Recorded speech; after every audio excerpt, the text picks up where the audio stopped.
I am Billy Z. This is Musicians in Bars Getting Beer, and I have Peter Murray, Doug Farbin, Dave Murphy, and more.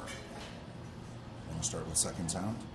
Second Sound, the new Druckfarben album, about a month old, I suppose, by now. You want me to just talk about it? From concept? From concept? Well, it's our second album, as the title infers. And we're super excited about it. I think it's a much better sounding album than the first album. It's more developed in terms of the band's sound. I think the playing on it is pretty fantastic. It's a very it's pretty exciting. Yeah, we're starting to get ready to perform it live, which is a little intimidating in a way. We've set ourselves up with a pretty big challenge. But that's, one of the great things about being in a progressive rock band is the challenge of it.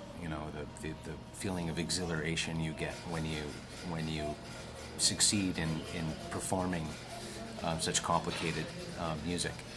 So that's one of the things that I really love about this band and about progressive rock in general is that challenge. Druckfarben's great live. I also have the DVD, which was done at the Mock Club. It's outstanding. Thank you. In every way. Yeah, I think it felt like a good idea to do a DVD sort of quickly in the band evolution. These days, you can do so much in the studio. There's so much you can do with studio trickery and a gazillion takes. Sometimes you really wonder whether bands can actually pull this stuff off. So, if you have a live DVD, you get to really sort of prove that the band is for real. And like bands like Snarky Puppy, I think that's a really good thing about what they're doing is they got all of their albums come with a DVD of the actual performance. So you really get a good feel for where the music's coming from, and you can actually see it happening. It's pretty exciting. Obviously, Yes is a big influence on your band. What about personal influences? My personal influences are kind of all over the map. I grew up with a lot of Beatles, a fair amount of classical music and jazz. My dad plays piano, and so there's a lot of music in the household growing up. But yeah, Beatles were really big, and then growing up, as a teenager, I was just really into getting as much of everything as I could.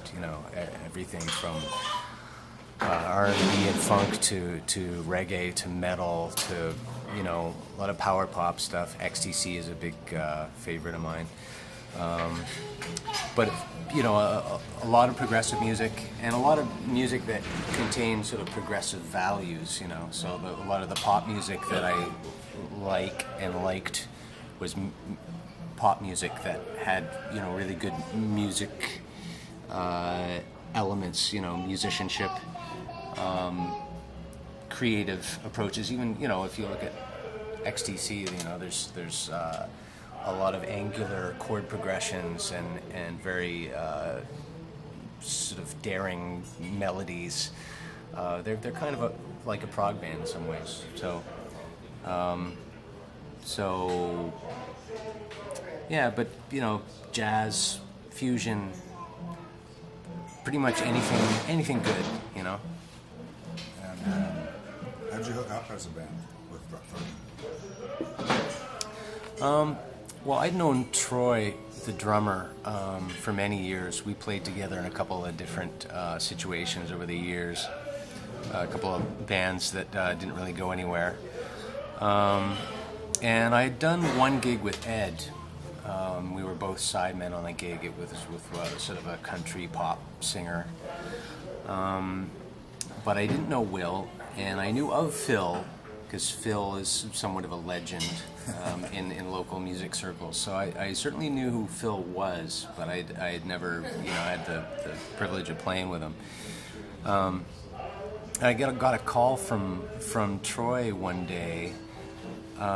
Troy had been working with the Classic Albums Live, and being a huge prog fan, and knowing that I was a huge prog fan, he really wanted to put together a prog show. So they wanted to do a night of Yes music, and he thought of me right away and called me, and he was getting this band together. He'd finally convinced the people at Classic Albums Live to do this, and so he called me, and unfortunately at the time I was producing a record in Germany, and wasn't able to make it for the rehearsals. I was going to be available for the gig, but it's the kind of thing that you can't just sort of show up without being involved in all the rehearsals. So I didn't do that gig, somebody else did, but I was at that gig, and it was fantastic. It was amazing. They did Close to the Edge, and I think most, if not all, of the Yes album. And it was a really wonderful night, and so I witnessed it, and the rest of the band obviously experienced it from the stage, and they had such a great time and loved it so much they decided they wanted to make a band and keep playing this great music.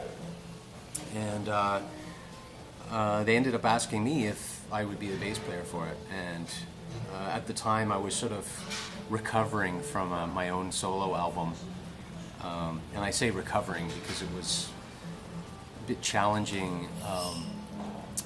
Sure. This one here?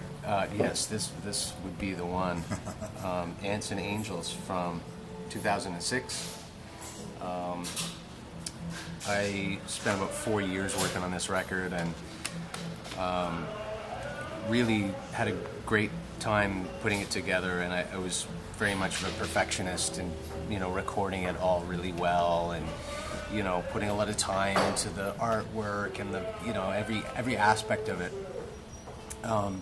But it was really challenging, sort of doing stuff with it, getting gigs, paying side guys to play it properly, etc. So and it can be a bit lonely, I think there's a lot of singer-songwriters out there who would identify with this. If you're doing a solo thing and you're earlier on in your career, it's just kind of you, and you have to take charge of everything. It's great to have control of everything, but sometimes you miss having the company of others, and that's one thing that I really like about being in a band is you're sharing that experience, and when things get tough, you can sort of bolster each other up.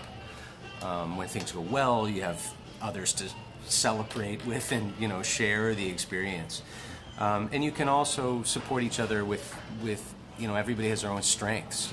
Somebody in the band might be good at getting gigs, somebody in the band might be good at writing, somebody in the band might be good at technical stuff, and you all sort of support each other with the things you're good at. So that's a good thing about being in a band. And at the time the Drug Fireman came along, I was really kind of craving that kind of community feeling, and so I said to Troy, like, absolutely, I'm totally in. And we started off with a gig at Rock and Docks in 2008. And at the time I think we played one original song at that first gig, believe it or not. But we started off with Close to the Edge. The band, was well rehearsed already on a lot of the Yes stuff. So I had some catch up to do, but we played a full night of really intense prog, and prog fans out there will know that Close to the Edge is this, epic, long Yes tune that's, 22 minutes long or something, and very complicated. And, preparing for that gig really kicked my ass, I actually started off trying to chart everything out. And the chart for Close to the Edge was 7 pages long or something. And I quickly realized, I can't be following charts on this gig. It's ridiculous. Just have to know it. just have to know it. So Well, that's why you guys are musicians, and that's every time I've seen you guys live, there's been, a room full of guys that I know from playing. That's one of the joys of going to a Drug Farben show, is meeting all the other musicians in the audience. yeah, it's a pretty muso kind of thing. It might sound cheesy to say, but I think we also hope to appeal to non-musicians. Yeah, absolutely. At the end of the day, progressive rock is it may be hard to play musically, but it's songs. It's songs with lyrics and melodies and grooves and things that everybody, I think, can relate to and enjoy. And those are important things to us as a band. We want to be an accessible rock band, in terms of enjoyable music to everybody. I feel Ed's guitar influences aren't just from the progressive vein. He's a rocker. He's got some Jimmy Page in him, and those come out in his solos too. Absolutely. Well, I'd say that about all of us, really. I mean, one of the advantages of us getting together as a band a little later in our careers is that we've all played so many different styles of music along the way, and all of that sort of gets blended into our sound. And I think in a way that has the effect of making it more accessible. I guess I'll say accessible. I can't say commercial, because it's certainly not that. And you talk about Phil as a legend. Just before the CD release party of Second Sound, Phil was back in Rochester, his hometown. What happened there? Was that an award? He was